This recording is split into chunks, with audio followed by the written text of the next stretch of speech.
আমার বিয়ে গ্রীষ্মের এক সুন্দর সকালে হয়েছিল। গরমের কারণে বাড়ির ভেতর ঘুমানো খুবই কষ্টকর হয়ে পড়েছিল। তাই শ্বশুরমশাইয়ের পরামর্শে আমি ছাদের উপরে ঘুমানো শুরু করি। ছাদে আমার ও আমার স্বামীর বিছানা পাশাপাশি থাকত। শ্বশুরমশাই মাঝে মাঝে পাশ দিয়ে যেতেন, আর আমি তার উপস্থিতি অনুভব করতাম। সেদিন আমার স্বামী বাড়িতে ছিল না। একদিন শ্বশুরমশাই আমাকে মশারি ঠিক করার জন্য ছাদে ডাকলেন। তখন আমি একাই ছিলাম। তিনি মশারি লাগাতে সাহায্য করলেন। আমি যখন মশারি টাঙাচ্ছিলাম, তখন হঠাৎ তিনি পেছন থেকে সাহায্য করতে এলেন।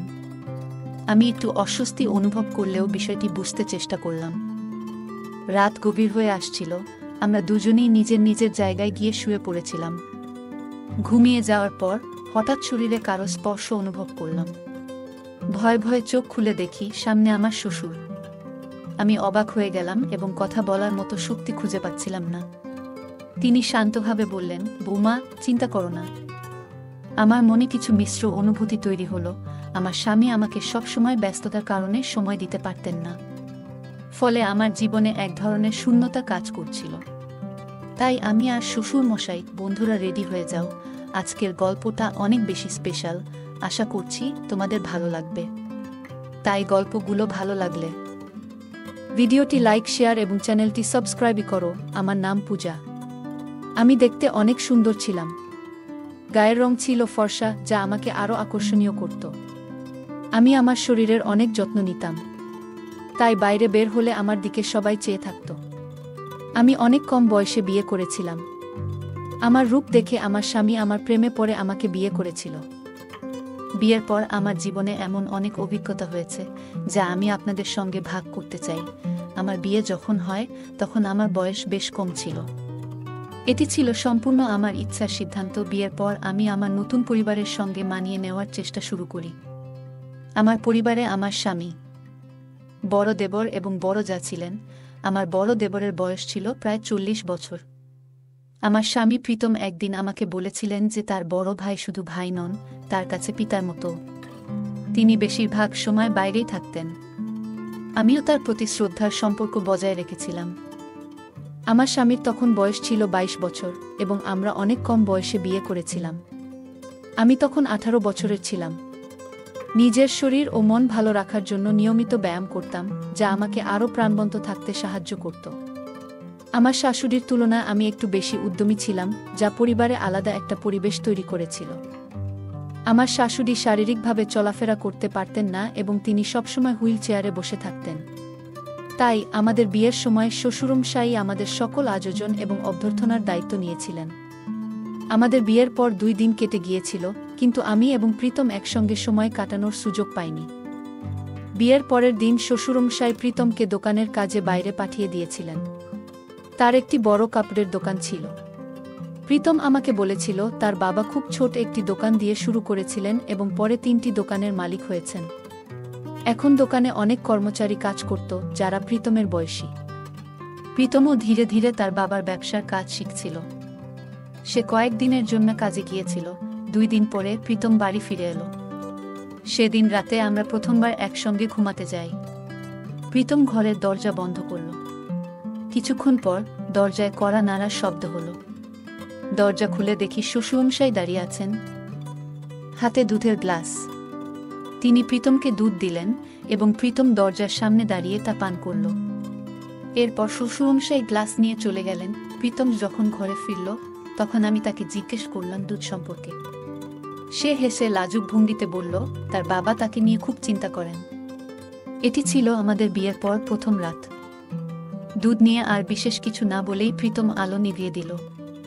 পরদিন সকালে আমি ঘুম থেকে উঠে দেখি আমাদের নতুন জীবনের শুরুটা সত্যিই সুন্দর হয়েছে। সকালবেলা সূর্যের আলো আমার ঘুম ভেঙে দিল। আমি দেখলাম কেউ জানালাটা খুলে দিচ্ছে। প্রথমে ভেবেছিলাম হয়তো প্রীতমই জানালা খুলছে। আধো ঘুমে আমি তার হাত ধরে নিজের দিকে টানতে গিয়েছিলাম এবং বলেছিলাম, জানালা বন্ধ করো, আমাকে আরও কিছুক্ষণ ঘুমোতে দাও। কিন্তু তখন আমি যে কণ্ঠস্বর শুনলাম তা প্রীতমের ছিল না। আমার চমকে ওঠার কারণ ছিল জানালাটা খুলছিলেন শ্বশুরমশাই। আমি চারপাশে তাকিয়ে দেখলাম প্রীতম ঘরে নেই। আমি তখন হাফ নাইট গাউন পরেছিলাম, আর শ্বশুরমশাই একটু বিভ্রান্ত হয়ে আমার দিকে তাকিয়েছিলেন। আমি লজ্জায় পড়ে তাড়াতাড়ি তাকে জিজ্ঞাসা করলাম, প্রীতম কোথায়? তিনি হেসে বললেন, আমি তাকে একটু আগে উঠিয়েছি। সে বাইরে বাগানে শরীরচর্চা করছে। তুমিও তাড়াতাড়ি প্রস্তুত হয়ে নিচে এসো, আমি তোমার জন্য অপেক্ষা করছি। এটা বলে তিনি ঘর থেকে বেরিয়ে গেলেন। তার চলে যাওয়ার পর আমি দ্রুত তৈরি হয়ে বাগানের দিকে যাওয়ার সিদ্ধান্ত নিলাম। বাগানে পৌঁছানোর আগেই দেখি প্রীতম সম্পূর্ণ ঘেমে গেছে। আমি তার কাছে গিয়ে বলতে চেয়েছিলাম কেন শ্বশুরমশাই জানালা খুলছিলেন, কিন্তু কিছু বলতে পারলাম না।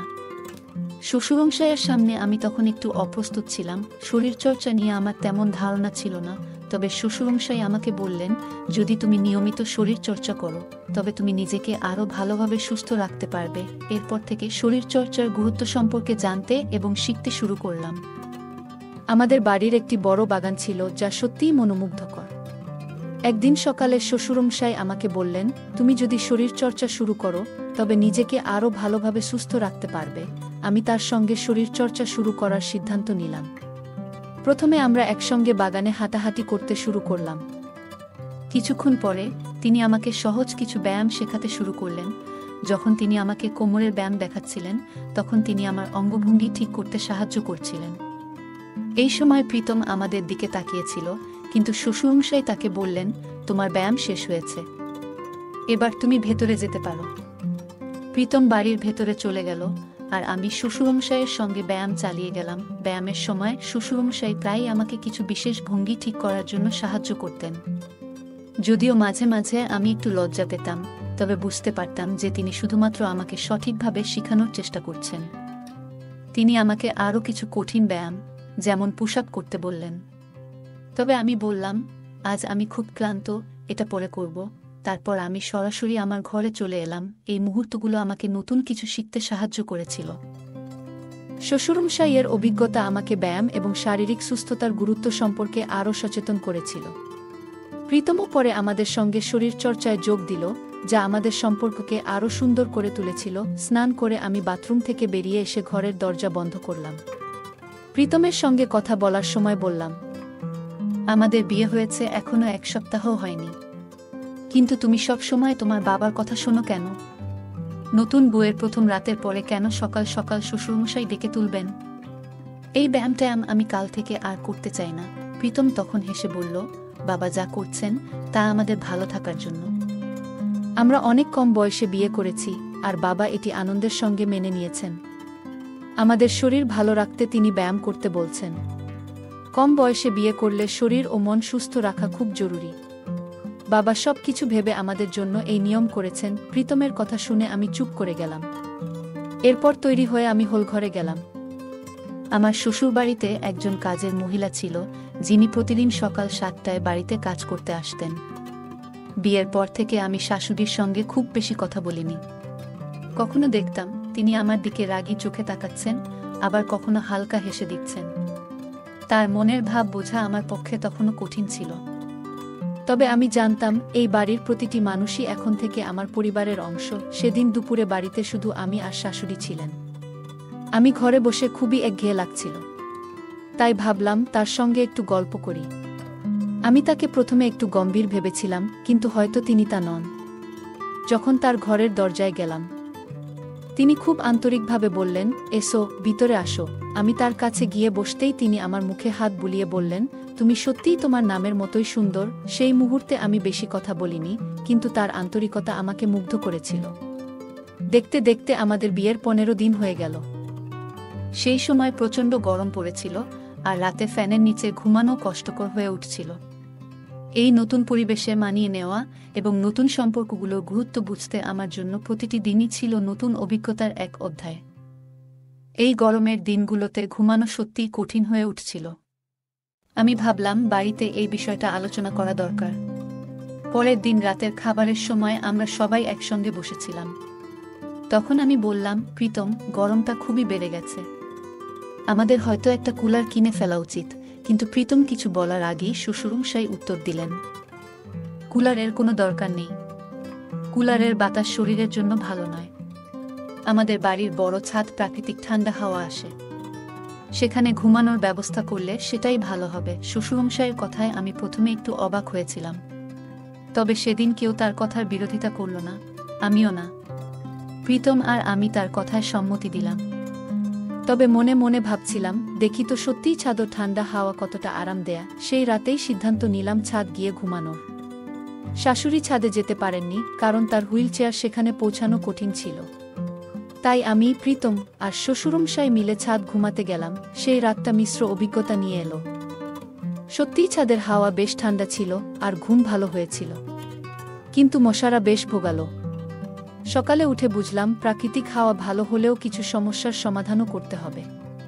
মশারির ব্যবস্থা করা বা অন্য কোনো বিকল্প ভাবা দরকার। পরের দিন সকালে এই নিয়ে সবার সঙ্গে আলোচনা করলাম। বুঝতে পারলাম, একসঙ্গে সমস্যার সমাধান খোঁজা অনেক সহজ। নতুন পরিবারে মানিয়ে নেওয়া এবং একসঙ্গে সময় কাটানোর মধ্যে একটা অন্যরকম আনন্দ আছে। প্রতিদিন নতুন অভিজ্ঞতা আমার জীবনে একটি অধ্যায় যোগ করছিল। যেদিন প্রীতম আবার দোকানের কাজে বাইরে যাওয়ার জন্য প্রস্তুত হচ্ছিল, সেদিন রাতে কোথায় ঘুমাবো তা নিয়ে আমি বেশ দুশ্চিন্তায় পড়েছিলাম।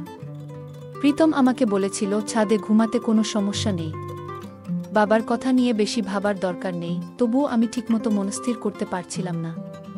সেই রাতে বাড়ির ছাদে মশারির ভেতরে ঘুমানোর অভিজ্ঞতা বেশ ভালো ছিল, কিন্তু আমি ভালোভাবে ঘুমাতে পারিনি। পুরো রাত আমি জেগেই ছিলাম। শ্বশুরমশাই তার নিজের জায়গায় এক কোণে নিঃশব্দে ঘুমাচ্ছিলেন। ভোরের দিকে একটু চোখ লেগে গিয়েছিল।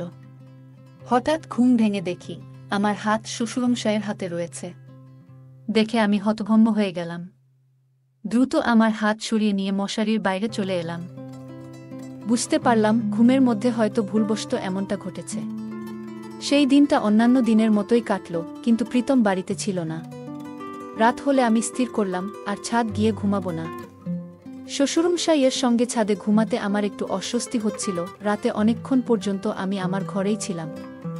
কিছুক্ষণ পরে শ্বশুরমশাই আমার ঘরে এলেন এবং আমাকে একটি বক্স দিলেন। তিনি বললেন, এটা তোমার জন্য এনেছিলাম, কিন্তু তোমাকে দিতে ভুলে গিয়েছিলাম। বক্স খুলে দেখি, ভেতরে বেশ দামি কিছু পোশাক রয়েছে। তার এই ব্যবহারে আমি মুগ্ধ হলাম এবং তার প্রতি শ্রদ্ধা আরও বেড়ে গেল। সেদিন রাতে আমি আমার ঘরেই ঘুমালাম এবং মনে হলো, নতুন পরিবেশে মানিয়ে নেওয়া আর সম্পর্কগুলো বুঝে নেওয়া প্রতিটি দিনের একটা নতুন শিক্ষার অংশ। সেদিন রাতে শ্বশুরমশাই আমাকে বলেছিলেন, ছাদ চলে এসো। আমি সরাসরি কিছু বলতে পারিনি। না হ্যাঁ বলেছি, না না বলেছি। নিজের ঘরে ফিরে শুয়ে পড়লাম। পরদিন সকালে তিনি এসে জানতে চাইলেন, রাতে ছাদে এলে না কেন? আমি বললাম, বিছানায় শুয়েছিলাম, ঘুমানোর ইচ্ছা হয়ে গেল আর ছাদ যাওয়ার কথা ভুলে গিয়েছিলাম। আমার উত্তর শুনে তিনি আর কিছু বলেননি। সেদিন প্রীতম বাড়িতে ফিরেছিল, তবে বিয়ের পর থেকে আমাদের সম্পর্কের গভীরতা তেমন বাড়েনি। প্রীতম সবসময় কাজে ব্যস্ত থাকত, বাইরে যেত। একদিন শ্বশুরমশাই প্রীতমকে বলেছিলেন, স্ত্রীকে কিভাবে সুখী রাখতে হয় তা শিখতে হবে, কিন্তু প্রীতমের ব্যস্ততায় সেই কথাগুলো যেন কোথাও হারিয়ে গিয়েছিল। সেদিন রাতে আমি নিজে প্রীতমের কাছে গেলাম, কিন্তু সে বলল, আমি দুদিন ধরে কাজের চাপের কারণে খুব ক্লান্ত, আমাকে আজ একটু ঘুমাতে দাও। আমি তার অবস্থা বুঝতে পেরে আর কিছু বললাম না, কিন্তু পরদিন আবারও সে একই কথা বলল। আমার মনে হচ্ছিল সে যেন আমাকে প্রয়োজন মনে করছে না। সেই রাতে শ্বশুরমশাইয়ের ঘর থেকে কিছু শব্দ শুনলাম। আমি তার ঘরের বাইরে গেলাম এবং দেখলাম তিনি একটু বিরক্ত। তার মুখের অভিব্যক্তি দেখে বুঝলাম তিনি বেশ অসন্তুষ্ট। পরে ছাদ গিয়ে একটু শান্ত হওয়ার চেষ্টা করছিলাম। কিছুক্ষণ পরে শ্বশুরমশাইও ছাদে এলেন। তার মুখ লাল হয়ে গিয়েছিল। আমি জিজ্ঞাসা করলাম, কি হয়েছে? তিনি বললেন, এখন আর তোমার কাছ থেকে কি লুকাবো? তোমারও তো এখন সংসার হয়েছে, সম্পর্কের মানে বুঝতে পারার সময় হয়েছে। আমার স্ত্রী অসুস্থ, সে আমার প্রয়োজনগুলো পূরণ করতে পারে না। এটা কি আমার দোষ? তার কথা শুনে আমি কি বলবো বুঝতে পারছিলাম না। আমি নিজের অবস্থার কথা ভেবেও কিছুটা হতাশ ছিলাম। আমার স্বামীও যেন আমার কাছ থেকে দূরে সরে যাচ্ছিল। কিন্তু আমি বুঝলাম, জীবন মানে সমস্যা আর তার সমাধানের মধ্য দিয়ে এগিয়ে যাওয়া। সম্পর্ককে টিকিয়ে রাখতে একে অপরের পাশে দাঁড়ানো জরুরি। আমি দেখছিলাম, কোনো কারণ ছাড়াই সে আমার থেকে দূরে সরে যাচ্ছে। এটি আমি আমার শ্বশুরকে বলতে পারছিলাম না। হঠাৎ একদিন শ্বশুরমশাই আমার কাছে এসে আমার কাঁধে হাত রাখলেন। আমি অবাক হয়ে গেলাম এবং দ্রুত দুপা পিছিয়ে এসে বললাম, বাবা, আপনি কি করছেন? তিনি মৃদু হেসে বললেন, পূজা, তুমি ভুল বোঝো না। আমি তোমার সাথে একটা বিশেষ বিষয় নিয়ে কথা বলতে এসেছি। কাল সকাল সকাল তৈরি হয়ে নেবে। আমি তোমাকে আমাদের প্রপার্টি দেখাতে নিয়ে যাব। তোমাকে এখনো আমাদের ব্যবসা দেখানো হয়নি। তুমি যেহেতু এখন এই পরিবারের সদস্য, তাই এটা জানা তোমার জন্য জরুরি। আমি মাথা নেড়ে তার কথায় সম্মতি জানালাম এবং নিজের ঘরে চলে গেলাম। সকালবেলা তাড়াতাড়ি তৈরি হয়ে নিলাম। ঠিক 10টার সময় আমরা নাশতা শেষ করে বেরিয়ে পড়লাম। শ্বশুর মশাই আমাকে তার প্রথম ব্যবসার জায়গাটি দেখালেন। এটি একসময় ছিল একটি ছোট্ট দোকান, কিন্তু এখন এটি একটি বিশাল শপিং কমপ্লেক্সের মতো। তার 4টি দোকান রয়েছে এবং প্রতিটি দোকান তার নিজের নামে। সবকিছু দেখে আমি অবাক হয়ে গেলাম। এত কিছু থাকা সত্ত্বেও তিনি সংসারে কোনো বাড়তি খরচ করতে চান না। সেদিন রাতে আমি ছাদ গিয়ে শুতে গেলাম, কারণ আমার স্বামী প্রীতম রাতের খাবার খেয়ে সরাসরি ঘুমিয়ে পড়ে। আমার মনে হলো গরমের মধ্যে ঘরে থেকে ঘুমানোর চেয়ে খোলা আকাশের নিচে থাকাই ভালো। ছাদ গিয়ে দেখি শ্বশুর মশাই সেখানে আগে থেকেই নিজের বিছানা পেতে রেখেছেন। আমাকে দেখে তিনি বললেন, তুমিও কি গরমের জন্য ঘরে ঘুমাতে পারছো না? আমি মাথা নেড়ে বললাম, হ্যাঁ বাবা, তাই এখানে এসেছি। তার বিছানাটি ছিল বেশ বড়, যেখানে 2 জন অনায়াসে শুতে পারে। সেদিন আমাদের মধ্যে অনেক কথা হলো, ব্যবসা, জীবন আর পারিবারিক দায়িত্ব নিয়ে। সেদিন রাতে ছাদ শুয়ে থাকাকালীন শ্বশুর মশাইও সেখানে ছিলেন। গরমের কারণে তিনি আগে থেকেই সেখানে নিজের বিছানা পেতে রেখেছিলেন। আমি তার কাছে গিয়ে বসলাম। আমাদের মধ্যে বিভিন্ন বিষয়ে গল্প শুরু হলো। তিনি তার জীবনের নানা অভিজ্ঞতা শেয়ার করছিলেন। আমি হেসে বললাম, বাবা, আপনি কিভাবে এত ধৈর্য ধরে সংসারের এত দায়িত্ব পালন করেন? আমি প্রায়ই আপনাকে এবং মাকে তর্ক করতে শুনেছি। এমনকি আমার এবং প্রীতমের মধ্যেও ছোটখাটো তর্ক লেগেই থাকে। তিনি শান্ত গলায় বললেন, পূজা, পারিবারিক জীবনে মানবিমান, তর্ক বিতর্ক থাকবেই, কিন্তু সেই সম্পর্ক টিকিয়ে রাখা আমাদের দায়িত্ব। আমি আর তোমার মা অনেক সময় অনেক বিষয়ে একমত হতে পারি না, কিন্তু এর মানে এই নয় যে আমরা একে অপরকে ভালোবাসি না। আমি হেসে বললাম, তবে প্রীতমের তো এই বিষয়ে কম আগ্রহ। তাকে ঘুম ছাড়া আর কিছুতেই মনোযোগ দিতে দেখি না। আমি মনে মনে ভাবছিলাম শ্বশুর মশাইয়ের কাছে থাকতে। তিনি মৃদু হাসলেন এবং বললেন, প্রীতম একটু আলাদা স্বভাবের ছেলে। তার মধ্যে অনেক সময় দায়িত্ববোধের অভাব দেখা যায়, কিন্তু তোমার মতো একজন জীবনসঙ্গী তাকে এই বিষয়গুলোতে সাহায্য করতে পারে। সম্পর্ককে আরও সুন্দর করতে ধৈর্য ধরে এগিয়ে যেতে হয়। তুমিই তার সবচেয়ে বড় শক্তি হতে পারো। তার কথা শুনে আমার মনে সাহস এলো। শ্বশুরমশাই এমন একজন অভিভাবকের মতো কথা বলছিলেন, যিনি শুধু পথ দেখাতে চান। রাত গভীর হয়ে আসছিল। আমরা দুজনেই নিজের নিজের জায়গায় গিয়ে শুয়ে পড়েছিলাম। ঘুমিয়ে যাওয়ার পর হঠাৎ শরীরে কারো স্পর্শ অনুভব করলাম। ভয়ে ভয়ে চোখ খুলে দেখি সামনে আমার শ্বশুর। আমি অবাক হয়ে গেলাম এবং কথা বলার মতো শক্তি খুঁজে পাচ্ছিলাম না। তিনি শান্তভাবে বললেন, বৌমা, চিন্তা করো না। আমার মনে কিছু মিশ্র অনুভূতি তৈরি হলো। আমার স্বামী আমাকে সবসময় ব্যস্ততার কারণে সময় দিতে পারতেন না, ফলে আমার জীবনে এক ধরনের শূন্যতা কাজ করছিল। তবে আমার শ্বশুরজি আমাকে সেই শূন্যতা দূর করার কথা বলছিলেন। ধীরে ধীরে আমরা একে অপরের কাছে আসতে লাগলাম। যখন আমি আমার শাড়ির পিনে হাত দিলাম, তখন হঠাৎ করে আমার মুখে একটি উজ্জ্বল আলো এসে পড়ল। যখন আমি মশারির বাইরে এলাম, তখন দেখলাম সেই আলোটি আসলে প্রীতম এর মোবাইলের আলো। তাকে দেখে আমি খুব ভয় পেয়েছিলাম এবং শ্বশুরজি তার পাশে দাঁড়িয়েছিলেন। প্রীতম আমাকে বলল, পূজা, এটা কি হচ্ছে? তুমি আমার বাবার সাথে কি করছিলে? তুমি না আমাকে ভালোবেসেছিলে, তাহলে এইসব কি? প্রীতম সম্ভবত আমাদের কাছাকাছি আসতে দেখেছিল, তাই সে আমাকে সন্দেহজনক দৃষ্টিতে তাকালো। তখনই আমি তাকে শ্বশুরজির সত্য তুলে ধরলাম। বললাম, আমি কিছুই করিনি, আমি কেবল তোমার বাবার সাথে সত্যটা জানতে চেয়েছিলাম। তিনি যেভাবে প্রতি রাতে তোমাকে দুধ দেন, তাতে কিছু মিশিয়ে দেন, যার জন্য তুমি ঘুমিয়ে পড়ো। এই কারণেই আমাদের মাঝে দূরত্ব তৈরি হয়েছে। তোমার বাবা আমাদের একত্রিত হতে দিচ্ছেন না। এই কথা শুনে প্রীতম শ্বশুরজির দিকে রাগে তাকালো। শ্বশুরজি সাহসে উত্তর দিলেন, পূজা, মিতা এবং এখন পূজা। তোমার অনেক নাম আছে, কিন্তু এখন তুমি আমাদের বাড়িতে পূজা নামেই এসেছ, তাই আমি তোমাকে এই নামেই ডাকব। তুমি যা প্রীতমকে বলছো তা তার কাছে আগে থেকেই জানা। আমি শুধু তোমার সত্যতা জানতে চাইছিলাম। আজ যখন আমি তোমাকে আমার ব্যবসা দেখাতে নিয়ে গিয়েছিলাম, তখন দেখলাম তুমি হঠাৎ করে আমার কাছে আসতে প্রস্তুত হয়েছ। সে বলল, আমি একজন অভিজ্ঞ এবং ছলনাময় মানুষ। আমি সবকিছুর খবর রাখি। কিছুদিন আগে আমি তোমার একটি ছবি দেখেছিলাম যেখানে তোমার নাম ছিল নিতা।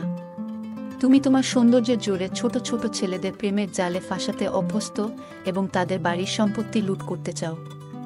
আমি জানি প্রীতমের নামে এক পয়সা সম্পত্তি নেই, তাই তুমি আমার কাছে আসছো। এই কথা শুনে আমি চুপ ছিলাম, কিন্তু শ্বশুরজি বললেন, তোমার সত্যি আমি বুঝতে পেরেছি। আমি প্রীতমকে বলেছিলাম, কিন্তু সে তোমার প্রেমে পাগল ছিল। আমি তাকে বলেছিলাম তুমি একজন প্রতারক এবং তোমার আসল বয়স 24 বছর।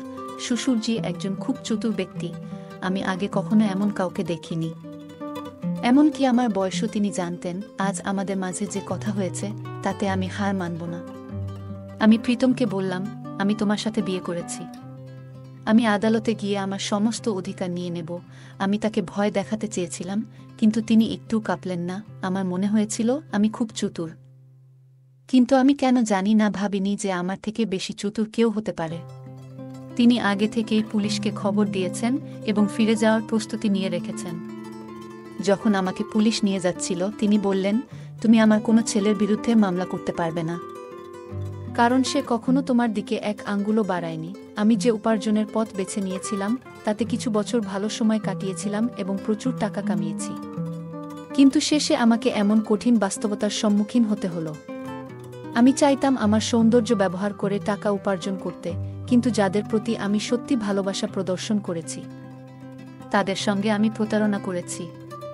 হয়তো এখন শাস্তি আমাকে ভুগতে হচ্ছে।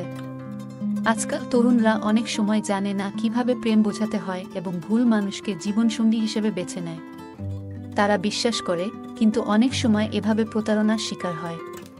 তাই কাউকে বিয়ে করার আগে পরিবারের বড়দের সাথে পরামর্শ করা খুবই গুরুত্বপূর্ণ। বাড়ির বড়রা সবসময় আমাদের মূল্যবান এবং ভালো উপদেশ দেন।